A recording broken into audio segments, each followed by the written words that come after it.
Do you have low thyroid function, but not so low that you have to be on a thyroid hormone?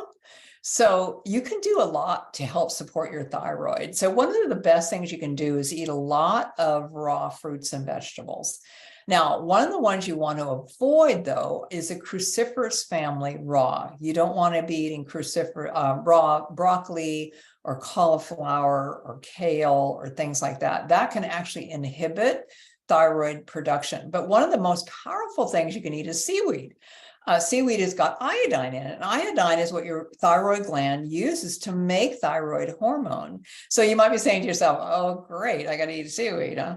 Okay, there's some good seaweed out there in a flake called dulse flakes. These are really easy to find. You can find them online, you can find in your natural grocers, and you can throw those into soups and stews and smoothies and things like that, maybe like a teaspoon a day. Now, there's some other foods that are really good too. I want to read this to you. Parsley, watercress, apples, alfalfa, molasses, especially the not the refined molasses, prunes, seeds, and nuts, all can help build and balance your thyroid hormones. Okay. You can eat the cruciferous vegetables cooked, by the way, just not raw.